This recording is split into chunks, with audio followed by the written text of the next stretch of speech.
Hello everybody. Welcome to Astrology, the astrology of I am. My name is Lorenzo Sanford. I'm the host of this channel, and we bring you inspiration and information via the science and art of astrology. And today is a really special day. I'm really happy and excited to announce a new series which we will conduct every Friday, and it's called Venus Friday, When Love Speaks.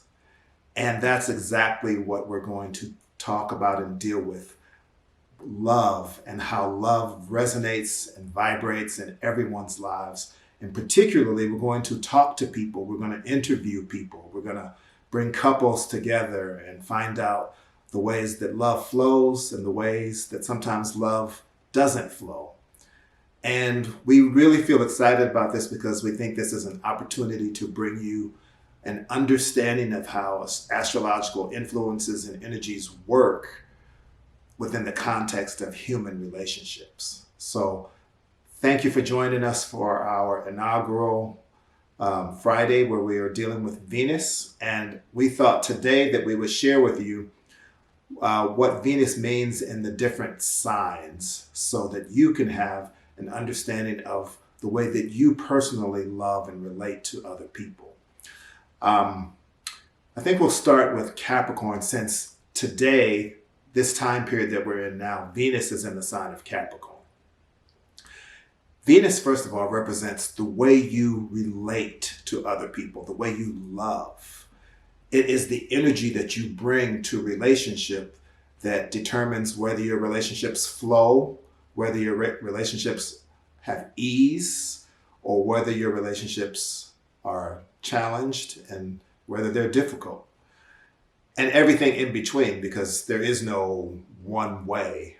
All the signs that Venus is in can either be a mix of positive and challenging, or it can be, depends on what's going on in your life at the time. But the sign placement of Venus itself describes your essential nature as it relates to what you give, how you give, what you expect.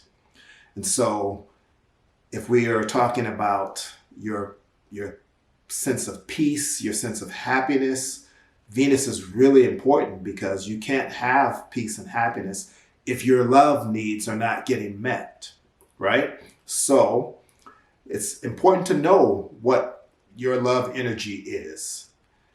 And more specific than this information about love languages, there is another source that talks about your love language. Venus in astrology tells you specifically the types of things, activities, ideas, things that you get involved in, things that you want to share, very specifically for you, not just one out of, a lot of us are familiar with that source, the 5 love languages, and I'm not disparaging that. I just want to be clear that astrology can give you specific information about what your love language, what your loving style is. So let's start with Venus in Capricorn. If you have Venus in Capricorn, you need security above all else. And that security comes in the form of hard, cold cash. You want financial security. You want to know that your love is a love that will support you and make you feel that you don't have to worry about the vagaries, the challenges that come in life. You want to know that you have something in the bank to support you, but not just money. I don't want to just say it's money. It's also the sense that your person who you are connected to and deeply committed to is full of integrity and a sense of honor and a sense of commitment and tradition. You love tradition. You want to be in a secure, traditional love setting. So if you have Venus in Capricorn, you're not going to be in a polyamorous situation. That's not going to work for you. If you have Venus in Capricorn, you're not going to probably want to be with the starving artist. If you have Venus in Capricorn, You're going to be committed and you're going to go through the ups and downs with your partner, but you have to know that they are securely and confidently committed to you in a way that is traditional and that provides support.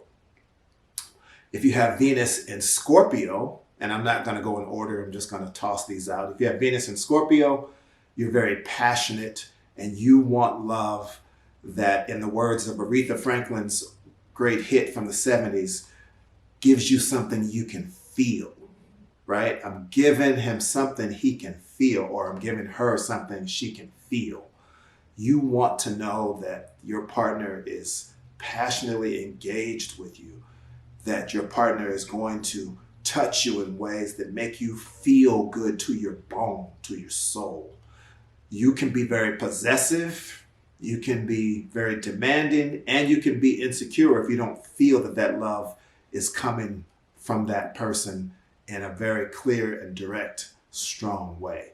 So it's very important that you choose somebody who's equally visceral in their approach, that they want to touch you, that they want to look you in your eye, they want to show you how they feel and give you something you can feel. Because if they're too cerebral or if they're too practical, it's not going to work for you. So Venus and Scorpio, make sure you have someone who can return that passion. That's very important. If you have Venus in Pisces, you're a soft, giving person. You're understanding. You will serve your partner in the most intimate and caring ways. You will give them romance. You will give them a sense that they are the only person in the world who matters to you, and you're there to make them happy.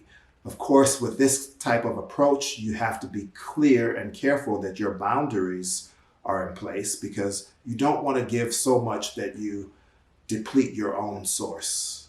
So you want to make sure, Venus and Pisces, that you love in a all-consuming way, but that is also has boundaries so that you don't allow yourself to be taken advantage of.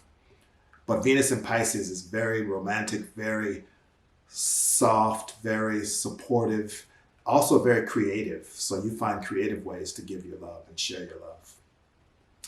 If you have Venus in Leo, you are very proud and you are very clear that you want to be the center of attention, but you will also give attention, and you want to have time. You want to have time with your partner. You want them to lavish you with attention, and you will give them attention. Some of the things that you have to be concerned about are expecting to be treated like the queen, the diva, or the king, and needing your partner to treat you with a sense that you are royalty, because Leo is very warm and bright and dignified and wants to be treated with the utmost of respect.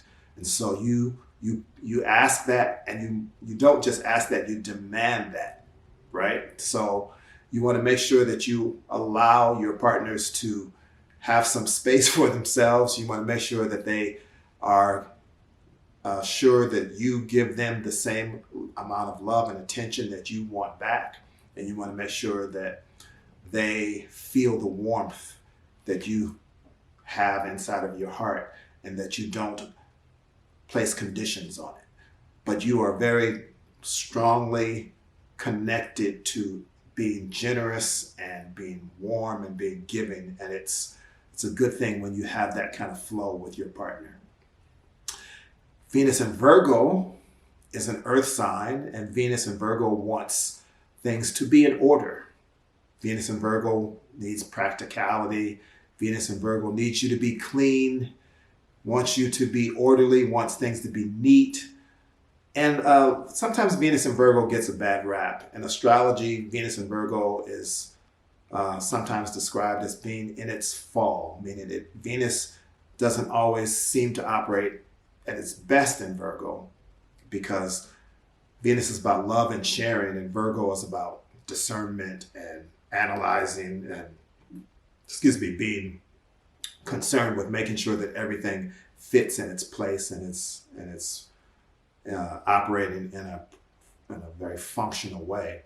And so it is said that Venus is in its fall in Virgo. However, I want to tell you that if you've ever loved anyone with Venus in Virgo, that attention to detail is really nice. It's nice when they give you that sense of, I have picked out the right clothing, or I have detailed the things that we need to do to be where we are going to be on time. And I need you to know that I'm going to operate in a way that is not ambiguous. I'm going to give you what I say I'm going to give you, and I'm going to allow for our relationship to be really highly well functioning. And also, I'm very earthy. Venus in Virgo is an earth sign, so they will attend to you physically in ways that are very satisfying.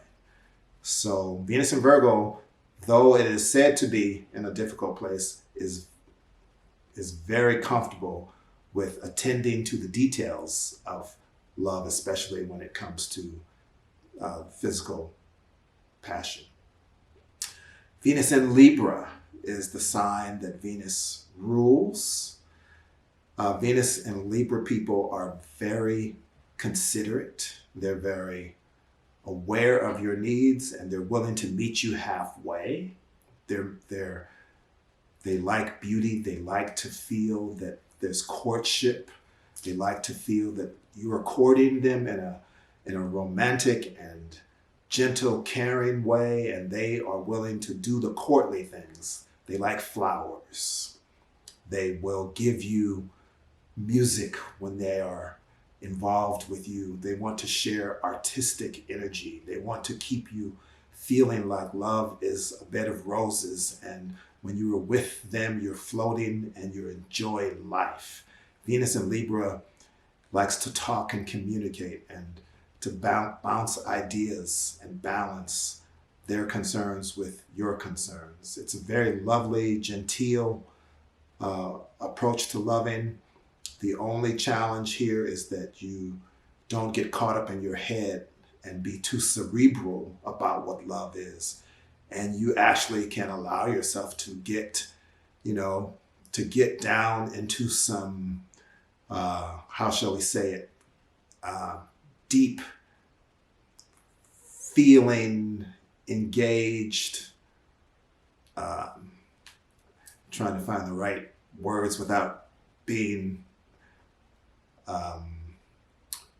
profane, but Venus and Libra, make sure that you don't just love from your head, love from your whole being. That means your body too. Venus in Sagittarius. Sagittarians are the freedom lovers of the zodiac. So when you are with a person who has Venus in Sagittarius, you will not be able to pin them down. They want to explore, they want to search. The best way to love with Venus in Sagittarius is to travel somewhere, go somewhere, expand your mind, expand your spirit by either traveling physically or traveling in the realm of books or philosophies or even religion. Find ways that expand your awareness, expand your sense of possibility and your sense of adventure. Venus in Sagittarius loves adventure, loves to be on the move, loves to be on the go, loves to be interacting with groups of people, loves to be the party, the center of the party, and can tell some great jokes, can make people smile. And that's always a beautiful thing. So Venus in Sagittarius is the go-to person if you want to have joy, if you want to experience just laughter and fun. Where are we? Venus in Aquarius. Venus in Aquarius is another air sign, and they are the people who can be very intellectual and very free in the ways that they find unique ways to express love and to express affection.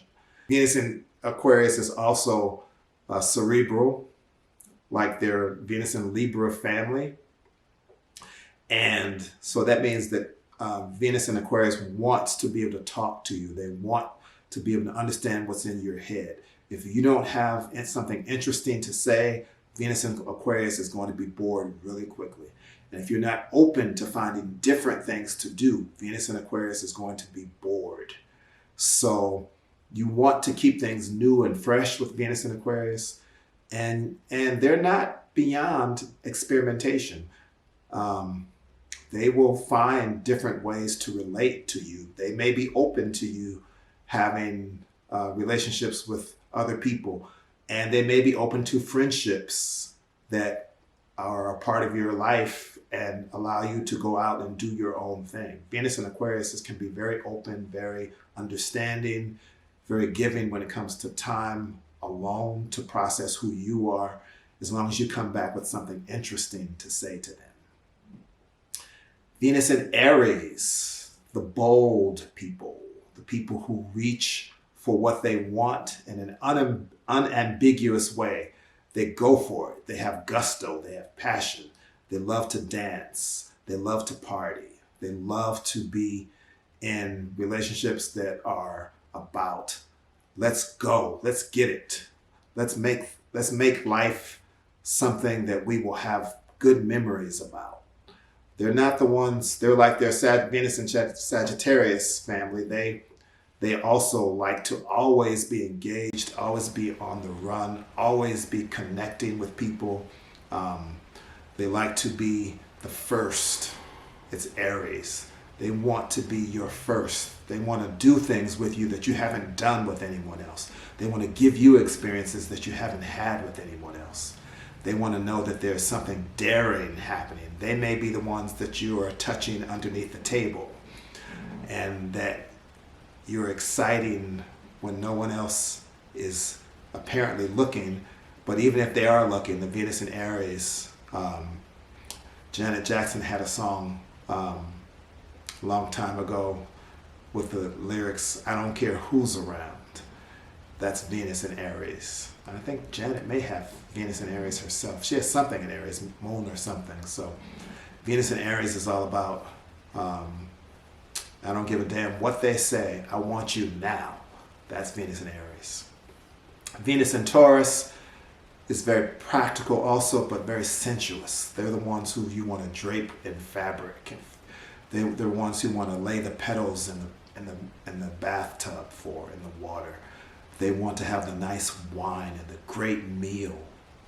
They want to share with you the sensual aspects of love. And they're very practical, and they want to make sure that there's money in the bank too. All earth signs want security. So Venus in Capricorn, Venus in Virgo, Venus in Taurus, they need tangible aspects of love.